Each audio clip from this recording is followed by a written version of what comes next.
Hello everyone. इस video में हम जीएस के टॉप 25 क्वेश्चंस करने वाले हैं जो कि आपके एग्जाम के लिए मोस्ट इम्पॉर्टेंट रहने वाला है। तो पहला क्वेश्चन कह रहा है, भारतीय संविधान का कौन सा अनुच्छेद समान कार्य के लिए समान वेतन के प्रावधान करता है? तो हमारा सही ऑप्शन होगा ऑप्शन ए, अनुच्छेद 39D। यह राज्य के नीति निर्देशक तत्व यानी डीपीएसपी का एक हिस्सा है। यह पुरुष और महिला दोनों के लिए समान कार्य के लिए समान वेतन सुनिश्चित करता है। यह अनुच्छेद आर्थिक न्याय और समानता को बढ़ावा देता है। रणधीर सिंह बनाम भारत संघ मामले में सुप्रीम कोर्ट ने इसे एक संवैधानिक लक्ष्य माना था। अनुच्छेद 42 काम की न्याय संकट दशाओं और प्रसूति सहायता से संबंधित है। यह मौलिक अधिकार नहीं है लेकिन शासन के लिए एक बुनियादी सिद्धांत है। अगला क्वेश्चन है, कह रहा है मानव शरीर की सबसे बड़ी धमनी कौन सी है? तो हमारा सही ऑप्शन होगा ऑप्शन बी, महाधमनी।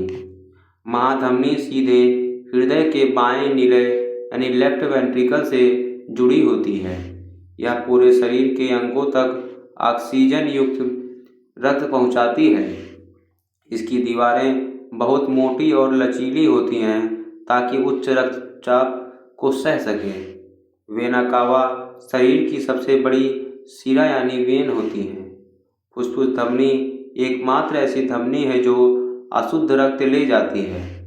शरीर की सभी धमनियों का उद्गम या आधार महाधमनी ही होती है। अगला क्वेश्चन है, कह रहा है बृद्धेश्वर मंदिर का निर्माण किस चोल शासक ने करवाया था? तो हमारा सही ऑप्शन होगा ऑप्शन बी, राजराजा चोल प्रथम। यह मंदिर तमिलनाडु के तंजावुर में स्थित है और भगवान शिव को समर्पित है।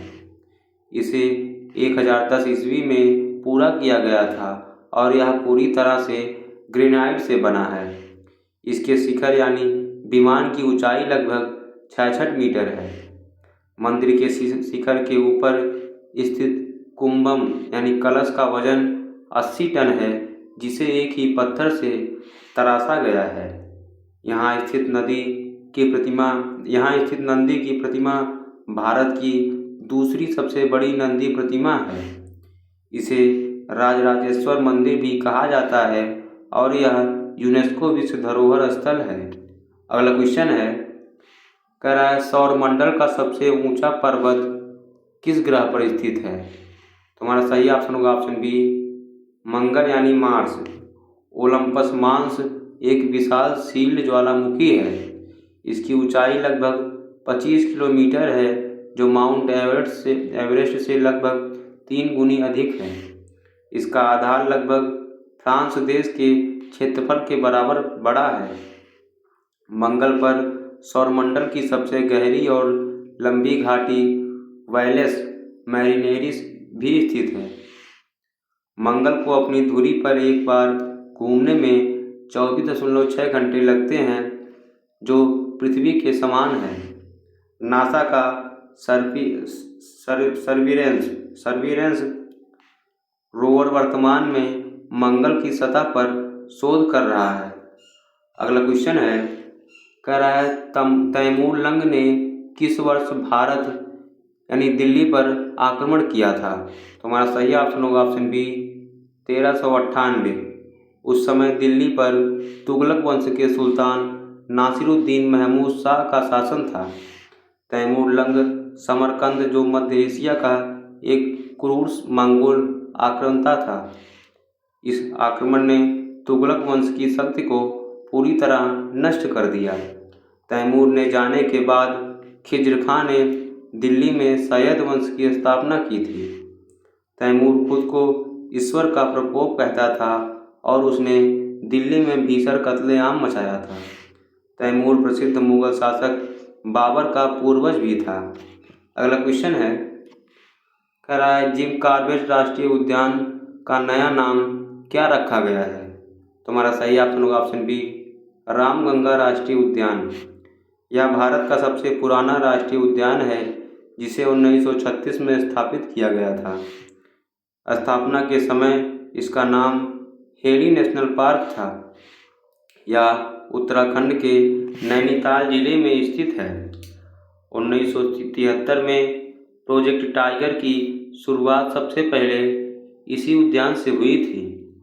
इसके बीच से रामगंगा नदी बहती है, जिसके आधार पर इसका नया नाम प्रस्तावित है।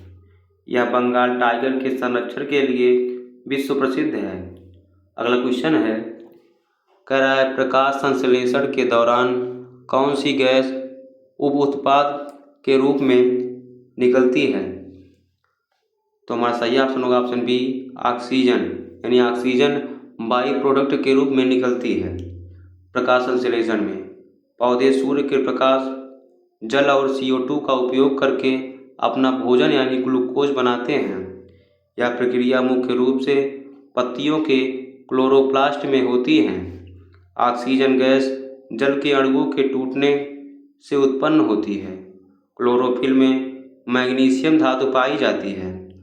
पौधे रात के समय CO2 छोड़ते हैं क्योंकि तब प्रकाश संश्लेषण नहीं होता। प्रकाश संश्लेषण की दर लाल रंग के प्रकाश में सबसे अधिक होती है। अगला क्वेश्चन है, कह रहा है अमीर खुसरो को किस वाद्य यंत्र का आविष्कारक माना जाता है? तो हमारा सही ऑप्शन होगा ऑप्शन ए, तबला और सितार। अमीर खुसरो को तोताए हिंद के नाम से जाना जाता था। उन्होंने दिल्ली के 7 से अधिक सुल्तानों का शासनकाल देखा था। उन्होंने खड़ी बोली हिंदी के विकास में महत्वपूर्ण योगदान दिया। खुसरो को कव्वाली का जनक भी माना जाता है। वे प्रसिद्ध सूफी संत निजामुद्दीन औलिया के शिष्य थे। सितार का आविष्कार उन्होंने वीणा और ईरानी तंबूरा को मिलाकर किया था। अगला क्वेश्चन है, कह रहा है विश्व का सबसे बड़ा स्थल अवरुद्ध यानी लैंडलॉक्ड देश कौन सा है? तो हमारा सही ऑप्शन होगा ऑप्शन बी, कजाकिस्तान। कजाकिस्तान मध्य एशिया में स्थित है और इसकी कोई भी सीमा खुले समुद्र से नहीं मिलती। कैस्पियन सागर इसके किनारे है, लेकिन वह एक झील की तरह चारों ओर से बंद है। कजाकिस्तान दुनिया का 9वां सबसे बड़ा देश है। मंगोलिया दुनिया का दूसरा सबसे बड़ा स्थल अवरुद्ध देश है। कजाकिस्तान का बैकोनूर कॉस्मोड्रोम दुनिया का सबसे बड़ा अंतरिक्ष प्रक्षेपण केंद्र है। इसकी राजधानी का नाम अस्ताना है। कुछ समय के लिए नूर सुल्तान था। अगला क्वेश्चन है, कह रहा है सौरमंडल का सबसे धीमी गति से घूर्णन करने वाला ग्रह कौन सा है? तो हमारा सही ऑप्शन होगा ऑप्शन बी, शुक्र यानी वीनस। शुक्र को अपनी धुरी पर एक बार घूमने में 243 पृथ्वी दिन लगते हैं। दिलचस्प बात यह है कि शुक्र का एक दिन उसके एक वर्ष यानी 225 दिन से लंबा होता है। यह सौरमंडल का एकमात्र ग्रह है जो घड़ी की दिशा में घूमता है। यह सूर्य पश्चिम में उगता है और पूर्व में डूबता है। शुक्र को सुबह का तारा और शाम का तारा भी कहा जाता है। बृहस्पति सौरमंडल का सबसे तेज घूमने वाला ग्रह है। मात्र 10 घंटे में एक चक्कर लगाता है। अगला क्वेश्चन है, कह रहा है विश्व व्यापार संगठन यानी WTO की पहली महिला महानिदेशक कौन बनी है? तो हमारा सही ऑप्शन होगा ऑप्शन बी, नागोजी ओंकाजा-इवेला। वह नाइजीरिया की रहने वाली हैं और एक प्रसिद्ध अर्थशास्त्री हैं। वह WTO की पहली अफ्रीकी और पहली महिला प्रमुख हैं। WTO का मुख्यालय जिनेवा स्विट्जरलैंड में स्थित है। इसकी स्थापना 1 जनवरी 1995 को हुई थी। WTO दुनिया भर में देशों के बीच व्यापारिक विवादों को सुलझाने का काम करता है। वर्तमान में इसके 164 सदस्य देश हैं। अगला क्वेश्चन है, कह रहा है पीली क्रांति का संबंध किसके उत्पादन से है? तो हमारा सही ऑप्शन होगा ऑप्शन बी, तिलहन। यह मुख्य रूप से सरसों, मूंगफली और सूरजमुखी जैसे खाद्य तेलों के उत्पादन से संबंधित है। सैम पित्रोदा को भारत में पीली क्रांति का जनक माना जाता है। रजत क्रांति यानी सिल्वर रिवॉल्यूशन अंडे के उत्पादन से संबंधित है। नीली क्रांति मछली उत्पादन से संबंधित है। भारत तिलहन के क्षेत्र में आत्मनिर्भर बनने के लिए इस क्रांति पर जोर दे रहा है। राजस्थान और मध्य प्रदेश भारत में तिलहन के प्रमुख उत्पादक राज्य हैं। अगला क्वेश्चन है, कह रहा है भारतीय संविधान का कौन सा अनुच्छेद भारत के महान्यायवादी की नियुक्ति से संबंधित है? तुम्हारा सही ऑप्शन होगा ऑप्शन बी, अनुच्छेद 76। महान्यायवादी भारत सरकार का मुख्य कानूनी सलाहकार और सर्वोच्च वकील होता है। इसकी नियुक्ति राष्ट्रपति द्वारा की जाती है। महान्यायवादी बनने के लिए व्यक्ति के पास सुप्रीम कोर्ट का जज बनने की योग्यता होनी चाहिए। उन्हें संसद के दोनों सदनों की कार्यवाही में भाग लेने का अधिकार है, लेकिन वे वोट नहीं दे सकते। वे राष्ट्रपति के प्रसाद पर्यंत पद धारण करते हैं। राष्ट्रपति के पहले महान्यायवादी भारत के पहले महान्यायवादी MCC तलवार थे। अगला क्वेश्चन है, कह रहा है जोग जलप्रपात किस नदी पर स्थित है? तुम्हारा सही ऑप्शन होगा ऑप्शन बी, सारावती नदी पर। यह कर्नाटक के शिमोगा जिले में स्थित है। इसे गेरसोप्पा जलप्रपात या महात्मा गांधी जलप्रपात के नाम से भी जाना जाता है। इसकी ऊंचाई लगभग 253 मीटर यानी 830 फीट है। यह चार छोटे प्रपातों यानी राजा, रानी, रॉकेट और रोवर से मिलकर बना है। यह भारत के सबसे ऊंचे सीधे गिरने वाले जलप्रपातों में से एक है। कुंचिकल जलप्रपात कर्नाटक में भारत का सबसे ऊंचा जलप्रपात माना जाता है। अगला क्वेश्चन है, कह रहा है गुरुत्वाकर्षण त्वरण यानी G का मान पृथ्वी के किस स्थान पर सबसे कम होता है? तुम्हारा सही ऑप्शन होगा ऑप्शन बी, भूमध्य रेखा यानी इक्वेटर पर। पृथ्वी का आकार ध्रुव पर थोड़ा चपटा होने के कारण वहाँ त्रिज्या कम है, इसलिए G ध्रुवों पर सबसे अधिक होता है। भूमध्य रेखा पर पृथ्वी की त्रिज्या अधिक होने के कारण G का मान न्यूनतम होता है। पृथ्वी के केंद्र पर गुरुत्वाकर्षण त्वरण का मान 0 यानी 0 होता है। चंद्रमा पर G का मान पृथ्वी के मान का 1/6 होता है। जैसे जैसे हम पृथ्वी की सतह से ऊपर या नीचे जाते हैं, G का मान घटता है। G का औसत मान 9.8 मीटर प्रति सेकंड स्क्वायर लिया जाता है। अगला क्वेश्चन है, कह रहा है बक्सर का युद्ध 1764 में अंग्रेजों का नेतृत्व किसने किया था? तुम्हारा सही ऑप्शन होगा ऑप्शन बी, हेक्टर मुनरो। यह युद्ध 22 अक्टूबर 1764 को ईस्ट इंडिया कंपनी और 3 भारतीय शासकों के बीच हुआ था। भारतीय संगठन में मीर कासिम बंगाल, शुजाउद्दौला अवध और शाह आलम द्वितीय मुगल सम्राट शामिल थे। अंग्रेजों की जीत ने भारत में उनके वास्तविक शासन की नींव रखी। प्लासी के युद्ध 1757 में अंग्रेजों का नेतृत्व रॉबर्ट क्लाइव ने किया था। बक्सर की जीत के बाद 1765 में इलाहाबाद की संधि हुई थी। इस युद्ध ने अंग्रेजों को बंगाल, बिहार और उड़ीसा के दीवानी अधिकार यानी कर वसूलने का हक दे दिया था। अगला क्वेश्चन है, कह रहा है इंसुलिन की खोज के लिए किसे नोबेल पुरस्कार दिया गया था? तुम्हारा सही ऑप्शन होगा ऑप्शन ए, फ्रेडरिक बेंटिंग और JJR मैक्लिओड को 1923 में चिकित्सा का नोबेल पुरस्कार मिला। उन्होंने चार्ल्स बेस्ट और जेम्स कोलिन के साथ मिलकर इंसुलिन को अलग किया था। इंसुलिन अग्न्याशय यानी पैनक्रियास से निकलने वाला एक हार्मोन है। यह मधुमेह यानी डायबिटीज के रोगियों के लिए जीवन रक्षक दवा है। बेंटिंग के जन्मदिन यानी 14 नवंबर को विश्व मधुमेह दिवस के रूप में मनाया जाता है। इंसुलिन प्रोटीन की संरचना को डिकोड करने के लिए फ्रेडरिक सेंगर को भी नोबेल पुरस्कार मिला था। अगला क्वेश्चन है, कह रहा है अष्टाध्यायी संस्कृत व्याकरण की पहली पुस्तक किसके द्वारा लिखी गई थी? तुम्हारा सही ऑप्शन होगा ऑप्शन बी, पाणिनि। अष्टाध्यायी का अर्थ है 8 अध्यायों वाली पुस्तक। इसमें संस्कृत भाषा के लगभग 4000 सूत्र यानी नियम दिए गए हैं। इसे आधुनिक भाषा विज्ञान और व्याकरण की आधारशिला माना जाता है। महर्षि पाणिनि प्राचीन भारत के महान संस्कृत विद्वान और भाषाविद थे। पतंजलि ने पाणिनि के अष्टाध्यायी पर महाभाष्य नामक टीका लिखी है। पाणिनि का समय लगभग चौथी से 5वीं शताब्दी ईसा पूर्व में माना जाता है। अगला क्वेश्चन है, कह रहा है विश्व का सबसे बड़ा रेगिस्तान यानी डेजर्ट कौन सा है? तो हमारा सही ऑप्शन होगा ऑप्शन सी, अंटार्कटिका। तकनीकी रूप से अंटार्कटिका एक ध्रुवीय रेगिस्तान यानी पोलर डेजर्ट है, क्योंकि यह बहुत कम वर्षा होती है यहाँ पर। सहारा रेगिस्तान दुनिया का सबसे बड़ा गर्म यानी हॉट रेगिस्तान है।